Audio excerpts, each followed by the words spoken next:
Welcome back to Renovating the Soul podcast. I am your host, Alexandria Robinson, and I am so happy that you are joining me for episode 7 of Renovating the Soul. Before I get started in this episode, I don't know about where y'all live, but this allergy season is crazy. And I actually don't even have allergies. I think I get sympathy allergies. So you probably can hear it in my voice that I do not sound like I normally do. I actually am dealing with some allergy stuff, but you know what? I was not gonna let another episode go by and not do it. But again, thank you all so much for joining me for episode 7. If you listened to the last episode, episode 6, I talked about how I was going to do a part 2 of the soul talk and really take a deep dive into what is the soul from the view of ancient philosophers and kind of their evolution and trajectory on how their beliefs evolved, right, about the soul. But I have been listening to you all, my audience, and a lot of y'all are like me. You work a job, you have children, you have other hobbies, extracurriculars going on, and you've been saying, hey, I'm loving the podcast, but I'm trying to catch up. And so instead of giving you 2 heavy episodes back to back, I'm gonna take a little detour and do a different episode this time for episode 7, and then we'll come back in episode 8 to talk about the part 2 of the soul talk. So today's episode, we are not the same, and that's okay. And I would actually go further to say we are not the same, and that's a good thing. In this episode, we're going to be talking about this idea that I had. This episode is really similar to grieving relationships, where I said in grieving relationships that I was kind of introducing these ideas that I've had. I'm always so excited for these episodes because a lot of these ideas and thoughts have sat with me for some years, or they've sat in my notebooks for some years. So even if we have schedule changes or we have to shuffle the order around, I'm always really excited for the episode, and that's no different with this one. But as I was saying, this is similar to the grieving relationships episode, where I was saying that I was kind of introducing this idea. Well, we'll definitely come back to it, but I kind of want to put these thoughts out there. I don't want to say always, but I like introducing these ideas because I'm hoping that they will help someone. I'm really hoping that in a symbolic way, like certain chains and ideologies will start to come off of people. So certain pressures will start to come off of people from introducing these kind of countercultural or new ideas. And I'm not saying that I'm like the originator, because when I can Google and see a lot of support for the things that I'm thinking of, but I just don't see this idea pushed as in the mainstream, right? Or around us, even in our circles, I don't see this idea pushed. And that's really where this came from for me. There were 2 instances that inspired this topic. One is a mainstream event that happened. Unfortunately, it was a school shooting, and I don't want to go into super great details about it, but it was a young lady, which is rare to have young lady mass shooters. But the thing that I wanted to point to was sometime after the shooting, her manifesto was released, like parts of it, I believe, or a notebook. I'm not sure if it was a manifesto, but parts of what she talked about was released, and part of her motive came to light in the news and everything like that. And reading part of it, she talked about how growing up in that neighborhood and in that school, she was made to feel less than because she didn't have the money and the fancy backpacks and the fancy things that other kids had. And so she talked about, feeling less than and undervalued. And I'm adding in my own words, right? But that was the general idea, that these kids were always better than me. And as an adult, this is my interpretation, is that as an adult, it didn't seem as if her life had progressed where she thought. And she still held on to this idea that those with money, those with wealth, those with status and influence are then offered kind of a better hand at life. From what I gathered and from what I took away after reading her thoughts that were shared publicly, I immediately began to think about how society has really pushed this idea of equality, especially when it comes to wealth. But even more so when it comes to talents and opportunities. I think that there is a danger in any idea, right? When we do not confine it and define it and give it the constraints that it needs. And I see the influence of this idea of equality in the fact that we are being told that you should have the same amount of money as this person, or people who have these kind of skills and talents don't deserve to be treated better than you, or whatever it is, right? But the reality is we are not the same. The reality is people are born with other talents that I am not going to have, but that does not disqualify you. And that's what I wish someone along the way, and maybe they did, evil, it can exist no matter what someone's told or whatever, right? But I wish and I hope that someone along the way would have told this young lady, as I'm telling you all, as I hope you would tell someone else, that just because you are not equal in status, wealth, talents, or opportunities to the next person does not disqualify you from whatever portion that you have. Because you too were given talents, opportunities. You too are given a life, right, to do something with. And I thought, why are we not pushing this message of looking at what you're given? Why are we not pushing this message of you have talent, time, portions, opportunities, places to go, things to see, that if you just stayed focused on what you were given, that is probably what you were meant to do in this life. And I know we have a lot of influences. Our work culture, right? Performance awards, spelling bee awards, like I said, best attendance, best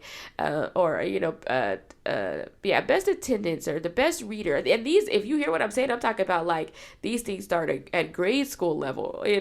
We were constantly making everything like a competition in a sense. So you do naturally have this hierarchy, but then you have to even look at the world of Hollywood, or the when YouTube became big, and a lot of people were getting quote unquote overnight success.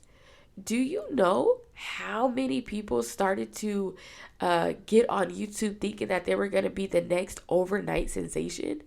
And some people did become overnight sensations, not for the right things. Or how many people want to jump on American Idol or these shows, right? And these don't have to be your aspirations. And that's why I said it's not just about or maybe I didn't say this, but I'll say it here. It's not even just about society. It's not even just about these being a celebrity or getting all the lights and the attentions. It happens right in your own circle. So the second example that inspired this thinking for me was I had a speaking engagement like a year or two. No, I'm sorry. Let me go back. Before that speaking engagement, I had met a young lady, and I met this young lady, and we hit it off, and we were talking about our kids, and we're just cracking up. And so every time we had kind of ran into each other and seen each other, it was like, "Hey girl, how you doing? I'm doing good. How are you?" Da, da, da, da, da. And mind you, we had just met, really didn't know much about each other. I've been doing speaking engagements, which is primarily preaching when I say that, but panel discussions, all of those things. I've done speaking engagements since I was a young kid, but more consistently when I started college. And so I had already been, on stage in front of hundreds of people at times, over 1,000 people at times. I had already been doing that. And so let me just say this. I don't walk around saying that to people. That's not a conversation starter. So me and this young lady never had that conversation where I'm like, yeah, I do such and such and such. Like, we just did it. We just hanging by, just good vibes. Like, we really hit it off. I was like, I like her so much. But then I had a speaking engagement where she happened to be at. And after that speaking engagement, when I went to go, "Hey girl, how you doing?" I'm not even exaggerated. She would barely make eye contact with me. She kept turning her body away, very cold, very stoic. And I'm thinking like, I always check me first.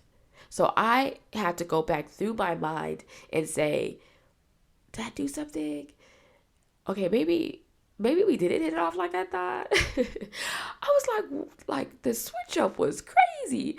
I'm like telling my husband, I'm like, I don't know if I'm in my head. He wasn't, nobody else was around to experience it that I could talk to. So that was difficult too. But I just was mulling it over. And I finally came to the conclusion that like, nah, girl, you're not tripping. Something's weird. And from then, every time I see this lady, like this young lady, it was just weird, right? So flash forward a few months.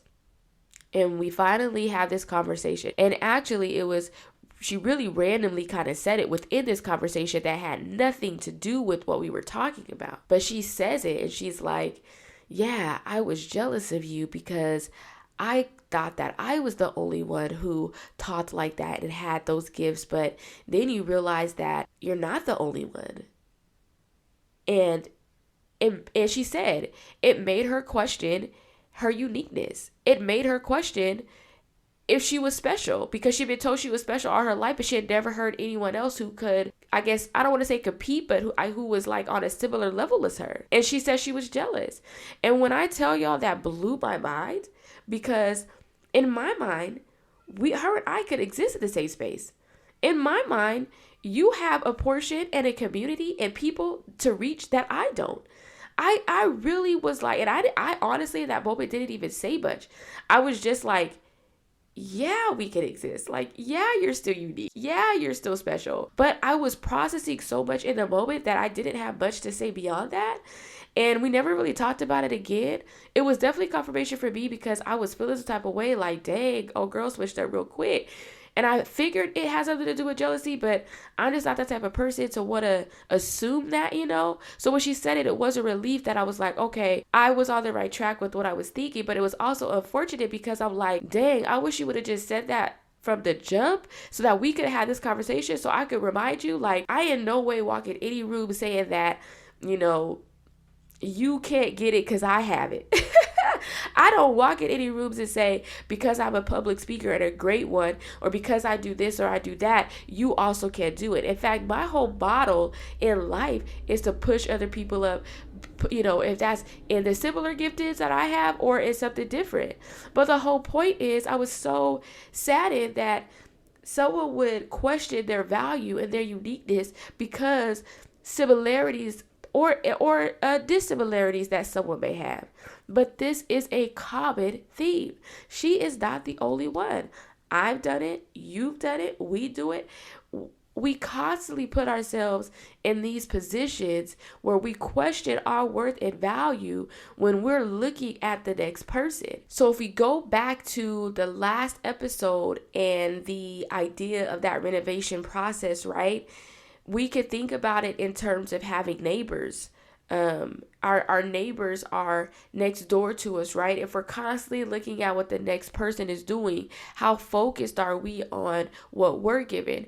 An even better analogy to this is another HGTV show that I'm not going to bore you guys with, but I'm just going to touch on really, really fast. It's called Rock the Block. It's a competition show between HGTV designers, and crazy enough, a few episodes back, so in this season, they're actually doing these huge condos in Florida. So when I say condo, they're not your normal condo, but they're huge. And this is the closest that they've ever been. Normally they're in houses, they're still next door, but they have a good, width between them. But in this one, they're like right next door. They're like literally right in each other's backyards.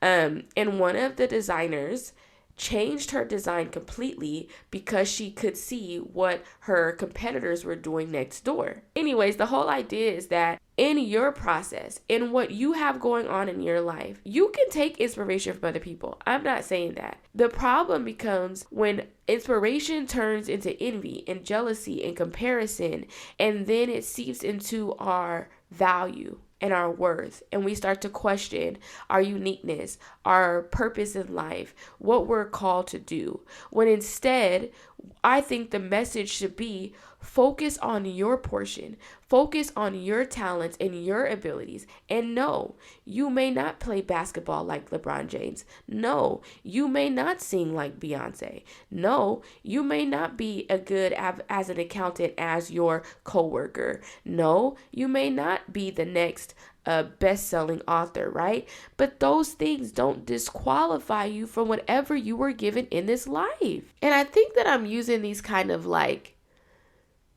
bigger goals because I see this happen a lot. I think, again, so much of it even stems from the people around us, that in all of our communities there are these like local celebrities, right? Or the popular people, the popular kids. It's a trend in everything that we do. The person, you have a party, there's always that one or two people who are what? The life of the party. You rarely have a party where everyone is the life of the party, okay? So it's just this, it's all around us, where we could look at someone and go, oh man, I wish it was as funny as them. Or, oh man, I wish that I had whatever that they had. And again, my issue with this idea is that it seeps from, I think, the bigger picture of this idea of equality. We've made so many subsectors of equality that it starts to get confusing on what equality means. And there's actually articles that talk about that. But listen to this. Pew Research Center did a survey in 44 countries asking which among 5 dangers was considered to be the greatest threat to the world. The 5 options were nuclear weapons, pollution and environment, AIDS and other diseases, inequality, religious and ethnic hatred. Which of these are the 5? Which among these 5 are is the greatest danger in the world? I'm just going to highlight the United States, but I'll put the link in the description so you can go and see the whole survey. In the United States, we ranked inequality over all the other options. It was inequality, and then religious and ethnic hatred, and then nuclear weapons. Nuclear weapons, and then pollution, and then AIDS and other diseases. Now, this was in 2014. I haven't looked to see if they did an updated survey, but the fact that we rated inequality in the United States as the greatest danger in the world speaks to exactly what I'm talking about. That this idea that like we are so afraid of being unequal to people around us that we are continuing to pass this message that I think then is being disseminated or filtered in a way that is stemming to the to our generation and to other generations coming behind us, that is creating now this worth disparity. We have the wealth disparity, but now we're starting to see the worth and the value disparity. Even if you don't want to be the next Michael Jordan, everybody wants to be great in some way. Everyone wants to be successful, whatever that looks like to them in some way. Whether success is being at the number one, or whether it's having the most money, or whether it's getting the car, or whether it's having the family, or whether it's just having like a stable job, whatever it is, like we all have this idea of how our life should be. We all have this idea of how our life should be. And what I'm questioning is how much of that idea of your life comes from you, and how much of that idea of your life comes from what you see other people doing. Are you assessing your talents, your gifts, your opportunities in your own backyard? Or are you constantly peeking over at your neighbors going, what are they doing? Oh, I see they're doing that. So let me start to shape my stuff like this. It becomes a very dangerous game, because then when I'm doing it exactly how I see other people doing it and it's not coming out the same, I'm starting to get frustrated and angry and unsatisfied with my life. And then I start to question my value, my worth, right?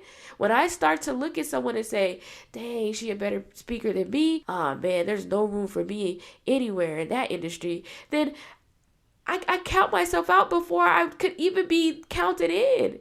But if I just look at Alexandria's portion, or insert your name, your portion, and I say portion as like your lane, right? You know, they say stay in your lane. We don't say in our lane ever. But, you know, if you just look at like your portion, what you've been given, look at where your life is. Ask yourself, Who can I influence around me now? What can I do to better my own life now? How can I use my gifts and talents to leverage where I want to be in this world? So what my best friend was born rich, or so what that person is a better singer, or so what, like, do you see the people who we think kind of aren't as skilled? I don't want to say they suck, but they suck. But someone who may not be as skilled and as gifted, how they make a name for themselves, or they go on to be this public figure or whatever it is, because they stay focused on them. They stay focused on what they have.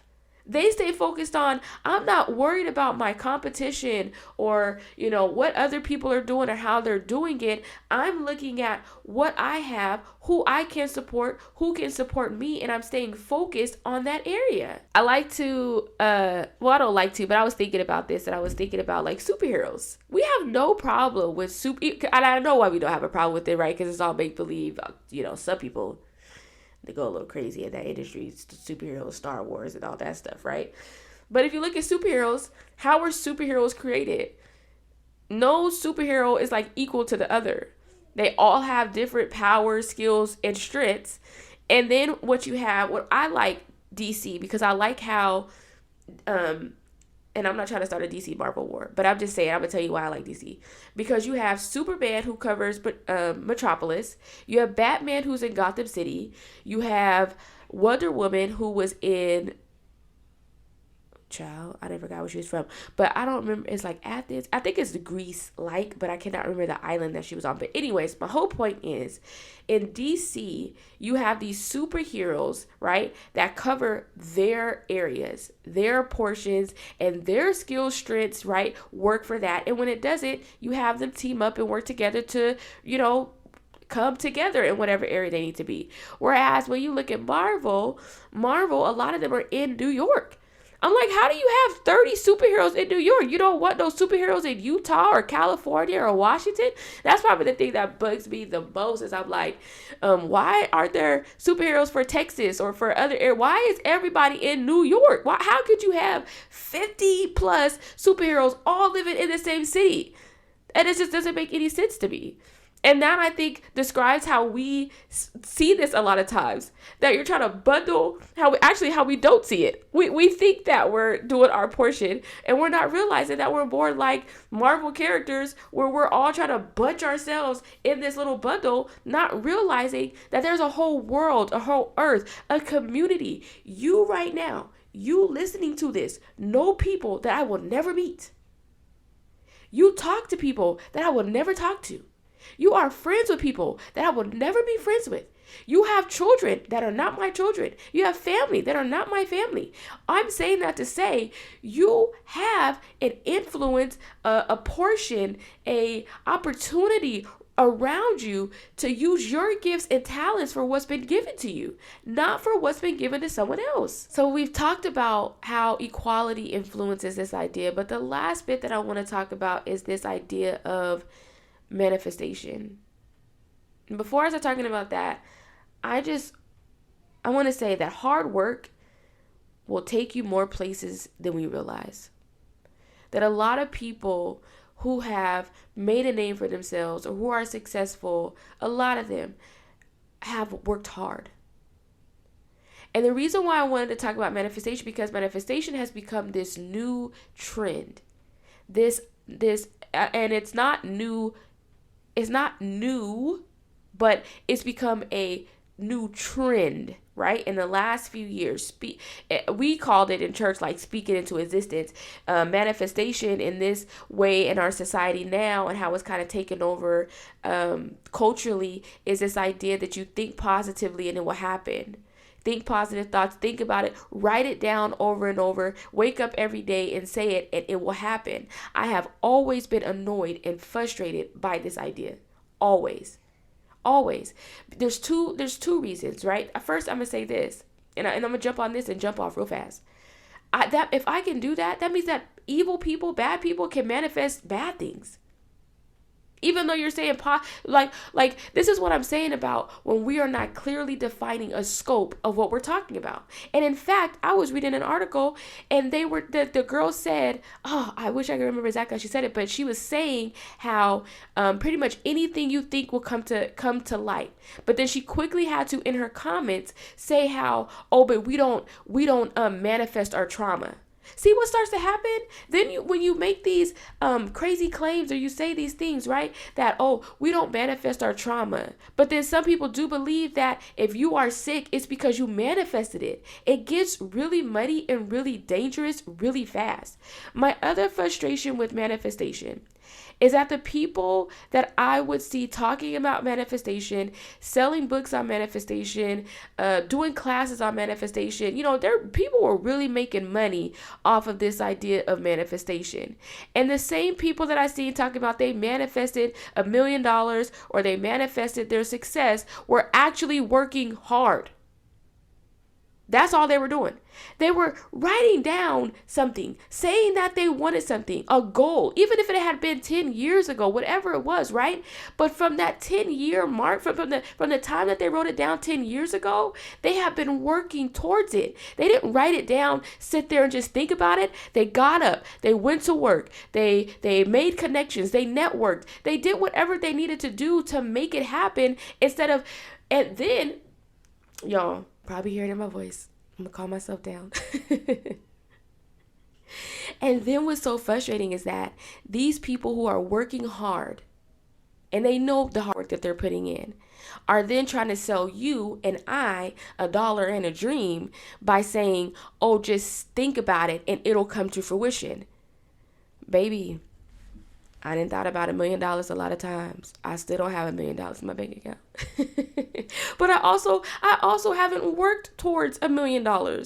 So in my little idea bubble, in the world that I would like to live in, I would like the message of hard work and working towards your goals to be the prominent one over just thinking positively and writing it down 33 times. And you guys know I be coming with my little receipts, my articles and stuff and my definitions. So y'all don't be thinking that I'm just over here, mad and heated for no reason. No, I want to read you the Webster definition of manifestation. It says manifestation is to make evident or certain by showing or displaying. Manifest is to make evident or certain by showing or displaying. And then on Webster, where they had the definition, you click evident. Evident is clear to the vision or understanding. But then, okay, so then let me read this. In this article that I'm going to put in the description, they describe manifesting, and this is how manifesting is also described by the people. It is the practice of thinking aspirational thoughts with the purpose of making them real. Like, I hope you can see the distinct, and I hope you can see how when we get caught up in some of these ideas, right, and ideologies, and they go just kind of untamed, everybody starts making it what they want it to be. So I'm going to read you some quotes from this article because it was so good. It says, they offer a portrait of the world that is extraordinary, alluring, one where the only obstacle to achieving every dream we might have is to focus very hard on it, as though pretending like we're already gorgeous, successful, deliriously happy human beings will make it real. This is what society is trying to do. This is what our culture has been trying to do to us for the past few years, is make us think that if we just think about if we already have these things, then we already have them. But then the article goes on to say that the act of manifesting either has a ton of complicated rules or is whatever you want it to be. Listen to this. One popular TikTok claims that by simply coming across it, you've already manifested the video. That in fact, you've unconsciously manifested everything that has happened in your life. And right here, this is the girl that quickly, or guy, because I don't know. No, it was she. She quickly clarified in the comments that nobody manifests their trauma. How can you make that distinction? How can you say if you've manifested everything in your life, then you are saying that I have manifested my trauma, my sickness, the hurts, the pains, the things that people have done to me, I have manifested those? You can't come back and say, oh, but you don't manifest your trauma. You have no evidence on that. You have no backing to say that. And then, as I said, there's this thing called scripting, which means you can write it down, like write down what you want one time, or you can write it down over and over and then finish with a certain saying. Y'all, let me tell you something. I'm an avid writer. I have been writing things down for years. There are things that have definitely come to fruition. But when I wrote down the event that I wanted to do, I had to then book a space. I had to pay money. I had to get speakers. I had to get the food. I had to show up the day of the event. I had to have my content ready. I had to have my clothes picked out, my hair done. I had to make sure that people were in the room. I had to sell tickets. I had to market. There was no way that I sat in my room a long time ago and thought about these things. But in order to make them an actual reality, I had to work hard, or I had to at least put in effort to make it happen. I'm talking about this idea of manifestation because I think that concepts like manifestation and equality plague us and affect us even when we claim that we don't prescribe to them. We could catch ourselves saying and falling for the okie doke because you see people saying that they're manifesting things and things are actually happening for them. And we're like, well, again, here comes this idea, right? Of I'm looking at this person going, she manifested $1 million and I want to be rich. So let me go on ahead. It's very few people. That's why I love Sarah Blake. Sarah Blake is the founder of Spanx. And Peaky Cole is the founder of Slutty Vegan. And if you listen to their stories, if you listen to the stories on Shark Tank, Kevin O'Leary, Mark Cuban, they're not sitting around talking about they manifested it. I mean, Kevin O'Leary be saying some crazy stuff, so he might have talked about that before. But they're not sitting around talking about they manifested it. Sarah Blakely, I said Sarah Blake. Sarah Blakely, the founder of Spanx, her story is it is a story of grit and hard work and determination that when she launched Spanx, it didn't stop at just, oh, I launched it and I did it. She had to then go into stores and start moving her product around. She had to work super hard for people to start to recognize her brand, this new thing that came to the scene, right? And she didn't become a billionaire overnight. So it doesn't matter what your goals or your aspirations are. It doesn't matter if you want to be the best mom, or if you want to be the best engineer at your job, or if you just want to, again, if it doesn't even matter. It doesn't have to be like this grandiose thing either. Let's just say you want to have a beautiful, peaceful life. Let's say that you don't want to be what has hurt you and you want to pass down love and peace to other people. It doesn't matter how big it is or how simple it may seem. Your portion is your portion. And how you can use your portion is what we talk about every episode. Hard work. That's why I say that this renovating process is not easy. That looking within and looking at your soul is not easy. But we shouldn't want it to be either. I think there is more that will come from hard work that will ever come from manifesting. Because listen at the differences. If I'm just manifesting something, I'm just sitting around thinking about it, and then it comes and I never actually really learn what it could take or what it took me to actually get there. I don't even have the same appreciation if I just get it handed to me, right? Or if it just pops out of the sky because the universe decided to give me.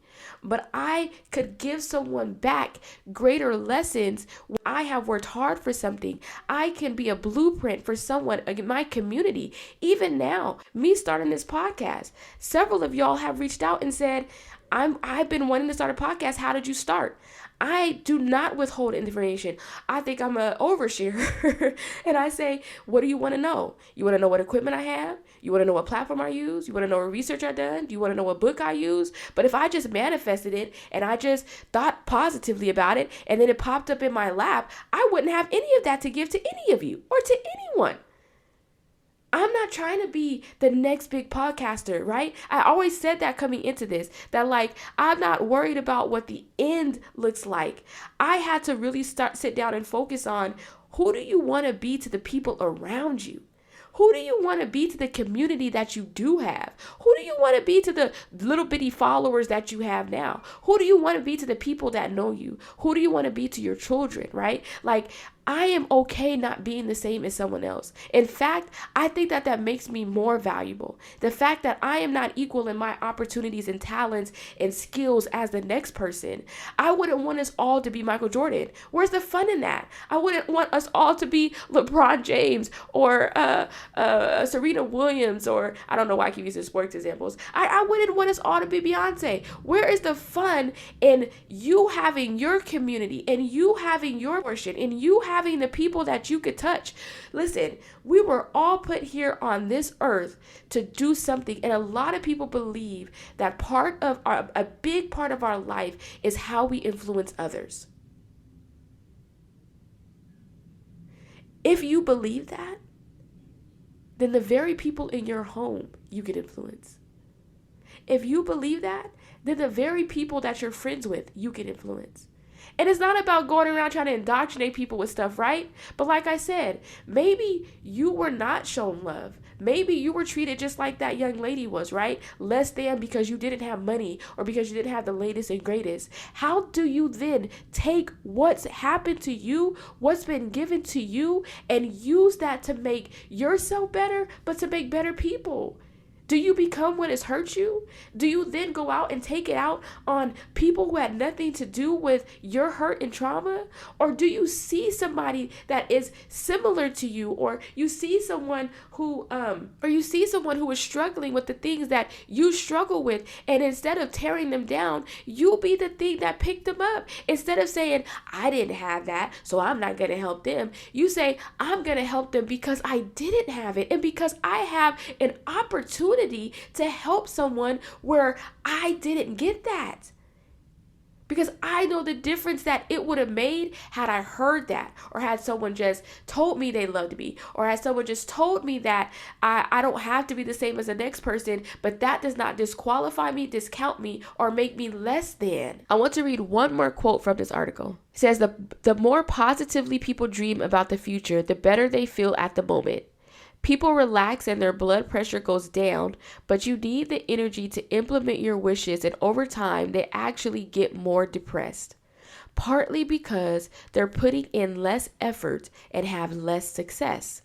While optimism can be extremely helpful in situations that are out of a person's control, living during a pandemic, for instance, those who focus solely on a dream outcome in their own lives, such as a new job or finding a soulmate, are perhaps setting themselves up for failure. You were born with skills, abilities, talents, most of which we are given a portion of, and then it takes our work into how good we are at that or how bad we are at that. I used to think that you could only be a singer if you were born a singer. It wasn't until I was older that I learned, I could have trained my voice. But how much of the things, like, we've been given things, right? That we didn't necessarily choose for ourselves. We have these passions and desires that lie within us that we didn't necessarily manifest or put within ourselves, but we follow.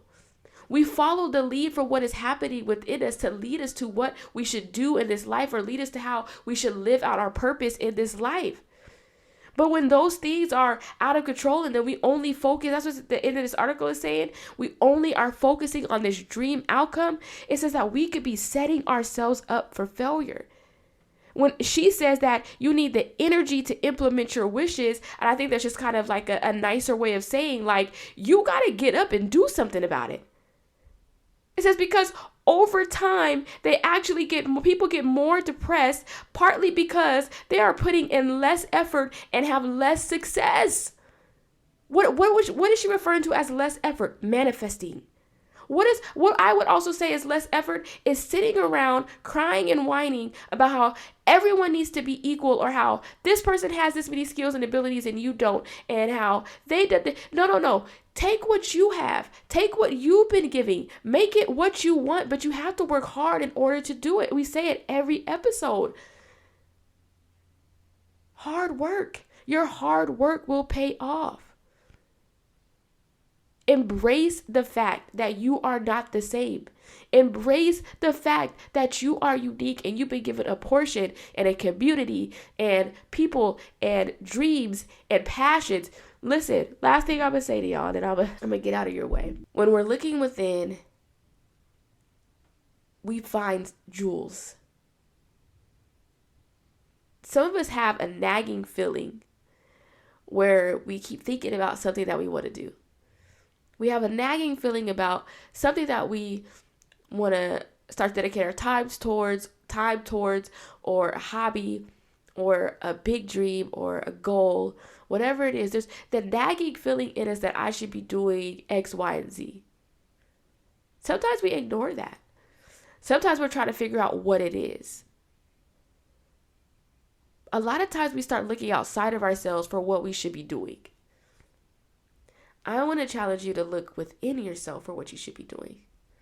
I used to run from being a giver and loving people and wanting to bring people together. But that is such a gift. And I have the fact that I want to help people, that's been a real big struggle for me. Because while I want to help people, I also have to deal with the reality that people are broken and that betrayal could happen, hurt can happen, frustration can happen, right? And so I either say, I'm going to lean fully into this, help people no matter what it looks like, or I also have the opportunity to make a choice and say, I think I want to use my gifts, my talents to help people, yes, but to help the people that need my help the most in this moment, and that's my children. And that is a real decision that I have made as of late. I said, I've been trying to give so much to everyone else that I'm missing the fact that I have 3 young boys and another boy on the way that I am responsible for alongside my husband. But me and my husband are not the same. The way that he parents, the things that he has to offer our boys is vastly different than what I have. And if I am constantly looking outward, trying to help everyone else be better and improve their quality of living and renovate their soul, but I'm not instilling that into my own children, and if I'm constantly comparing my life to the next person or feeling like, when am I going to make it? When am I going to be on the big stage? When am I going to get my big break? And I'm not actually cultivating the relationships around me and building the relationships with my children and pouring into these little human beings that God has entrusted me with, I will miss an opportunity. I will look up 10 years later and go, oh my gosh, I missed out on what is supposed to be my portion. That doesn't make me less than a person. It doesn't disqualify me. It doesn't make my talents meaningless, that I could use them for my children, for my husband, to have a great, successful marriage. That's a huge goal. But if I'm not actually focusing on bettering the marriage, right? If I'm still walking around bitter and angry, and I'll just have a moment of transparency with y'all, I told my husband the other day, a lot of my bitterness comes from the fact that I'm comparing even his successes with mine, that I'm comparing where he's at, even though I'm done with my degrees. My kids didn't get to see me go through college. And so I struggle with, well, they get to see him go through school and he's doing all these great things and he's getting all these opportunities, and I'm just kind of working my 9 to 5. I'm not really, trying to climb up a ladder there. And then I just have these kids. But I had to change my mindset the other day. And I had to look at myself and say, what you have is beautiful. What I have is what I've always wanted. I've always wanted a family. I've always wanted to work from home. What I have, I've always wanted. And yet here I am, disqualifying what I have. That's the word, watering down. I can't think of the word that I'm looking for. But I am just... I cannot think of the word I'm looking for, but I am just making it seem so small compared to the things that I want to accomplish, or the idea of who I think I'm supposed to be. Which a lot of that comes from watching people do the same things that I've done, or seeing so many of my friends have these fun, successful careers where they're out, doing all these cool things. And I'm just like, yeah, I work for the government and I have 3 kids and I'm married. But it's like, no, change that up. Yes, I work for the government. I've wanted to be an FBI agent for a long time. I work for the government. Crazy how I got that job. I work from home, an opportunity that I've always wanted. I homeschool my son, and I get to see his growth. I have 3 beautiful boys who I can instill worth and value in as boys growing up in this world, right? I can make sure that my boys don't get overlooked or sucked into some of these ideologies, that when my son comes to me and he asks me questions, I can answer them. Because I'm doing the work here, thinking that I'm doing the work for just this podcast and for a bunch of people that I probably will never meet. But I'm really doing the work to first help my home, my children, the people, like my family, right? Like the people that I love the most. So I'm just saying that to say, you have something. You have something to give. You have something to do. It doesn't matter if that's being a world changer or being a home changer. You have something, and you are not the same. We are not the same, but that is a good thing. That is okay. Do not let these ideologies ruin what you have. Do not let this comparison, equality, manifestation, all these new ideas that are trying to take the easy road. Think about it. They're trying to get us to take the shortcut. And a lot of times, we got to ease on down the yellow brick road in order to get to Oz. But seriously, we got to work. We got to skip. We got to crawl. We got to cry. We gotta do the work. We gotta make calls. We have to network. We have to put ourselves out there. We have to be friends with people that we may not really be fond of. We have to confront our traumas. We have to start healing. All of it goes back to looking within and healing ourselves and making sure that we understand who we are. And we love that person, and we're confident in that person, and we're confident in the things that I've been given, and we're confident in what we have, and that we don't spend our time in a cycle of frustration because we're making less effort, and also having less success. And so we started this episode off by just talking about how we each have our own portions, our own gifts, our own community, and that instead of looking at, so it's not just about not looking at someone else's process, but even instead of just looking at their talents, their opportunities, you're the blueprint. You create your own blueprint if you need to. And again, it's okay to be inspired by people. It's okay to look at someone else and want to have what they have, but don't let that become your entire goal in life. Don't let that become your entire trajectory in life, that you would just go after what someone else has. We are not the same, and that is okay. I hope you all enjoyed this episode. I, as always, would love to hear your thoughts. Would love to hear if you agree or you disagree, or just your thoughts surrounding equality, manifestation, comparison, all of these things that have kind of plagued us, how you've seen them play a role in society or how they played a role in your own life. I was going to share this story about the parable of the talents. It comes from the Bible.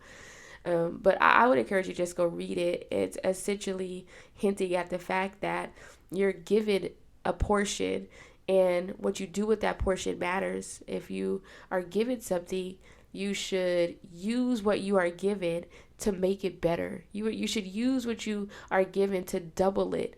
Don't bury it. Don't hide it, thinking that if you hide it, then nothing will happen to it. I could just give back what I've been given. No, I think that in my belief system, right, that God does want us to use what we've been given as we've been given it.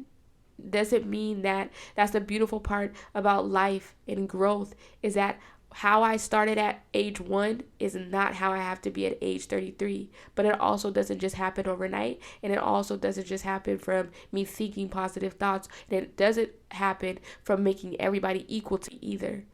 I think there's so much beauty in us being different, so much beauty in us having similarities and commonalities, but being our own unique individuals.